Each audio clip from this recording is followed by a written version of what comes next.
आंध्र प्रदेश के मुख्यमंत्री एन चंद्रबाबू नायडू ने देश में बढ़ती उम्र दराज आबादी पर चिंता जताते हुए कहा कि 2 से ज्यादा बच्चे वाले ही चुनाव लड़ पाएंगे। नायडू के बयान को लेकर कई राजनेताओं की प्रतिक्रिया आ रही है।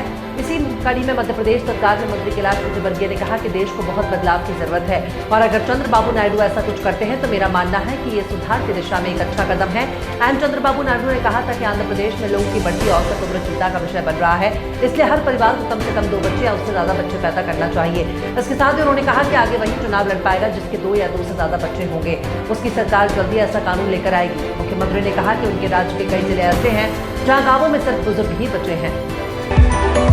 मध्य प्रदेश की व्यावसायिक राजधानी इंदौर की जेल को अब पूरी तरह हाईटेक बनाया जा रहा है। सावेर रोड पर बन रही नई जेल में थर्ड जेंडर के लिए भी 2 बैरक रखे गए हैं। जेल को तैयार होने में अभी 2 साल का वक्त लगेगा, लेकिन इस नई जेल में बनने के बाद सेंट्रल जेल में क्षमता से अधिक रहे कैदियों को राहत मिलेगी। सावेर रोड पर नई जेल का निर्माण कार्य अब तेज हो गया है। वैसे तो 3 चरणों में बनने वाली ये जेल साल 2002 से लगातार बन रही है, लेकिन इस जेल का काम 2 चरणों में ही पूर्ण होगा। पहले चरण का कार्य 60 करोड़ रुपए की लागत से हो चुका है। अब दूसरे और तीसरे चरण को मिलाकर एक ही फेज कर दिया गया।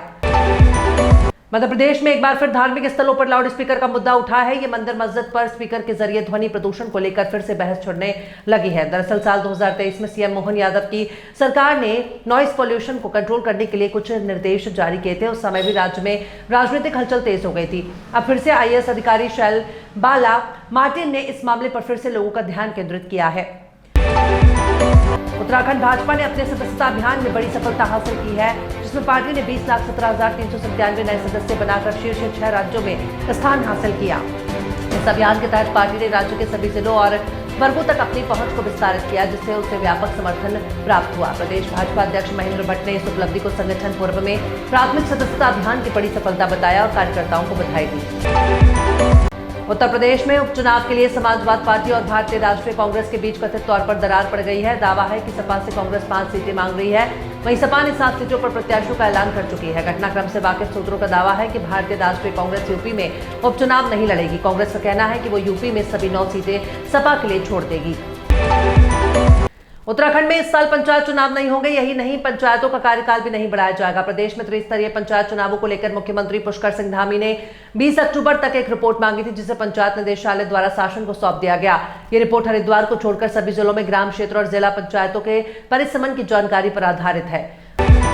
दिल्ली में हाल के दिनों में बढ़ते क्राइम के मद्देनजर आम आदमी पार्टी ने बीजेपी के नेतृत्व वाली केंद्र सरकार को घेरा। आपने हाल ही में राष्ट्रीय राजधानी के अलग अलग हिस्सों में हुई गिरोह संबंधी गतिविधियों और गोलीबारी को लेकर सोमवार को केंद्र की आलोचना की। इसके साथ ही आरोप लगाया कि राज्य में कानून व्यवस्था बिगड़ रही है।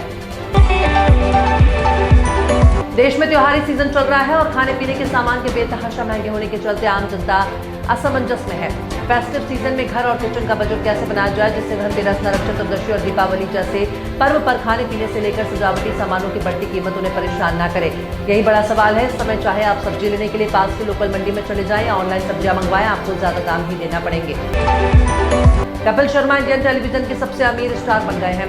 मनी कंट्रोल की माने तो अपने comedy show the great Indian Kapil Sharma show को होस्ट करने के लिए वे हर एपिसोड के 5 करोड़ रुपए चार्ज करते हैं। इस शो का दूसरा सीजन इन दिनों स्ट्रीम हो रहा है। ऐसे में साफ है कि कपिल के पास बेशुमार दौलत है, जिसकी वजह से वे अमीर एक्टर्स की लिस्ट में टॉप पर आ गए हैं। भारत और न्यूजीलैंड के बीच 3 मैचों की टेस्ट सीरीज का दूसरा मुकाबला 24 अक्टूबर के पुणे के महाराष्ट्र क्रिकेट एसोसिएशन स्टेडियम में खेला जाएगा। सीरीज के पहले टेस्ट मैच में कीवी टीम ने 8 विकेट से बाजी मारी थी। ऐसे में टीम इंडिया को हर साल में दूसरा टेस्ट मैच जीतना होगा। जाने दूसरे टेस्ट मैच में इंडिया की प्लेइंग 11 कैसी हो सकती है। टेस्ट टीम में 3 नंबर पर खेलने वाले शुभमन गिल न्यूजीलैंड के खिलाफ पहले टेस्ट में नहीं खेले थे, वे अब बीमार थे। हालांकि अब वो पूरी तरह से फिट हो गए हैं। पहले टेस्ट में गिल की जगह सरफराज खान को प्लेइंग 11 में शामिल किया गया था।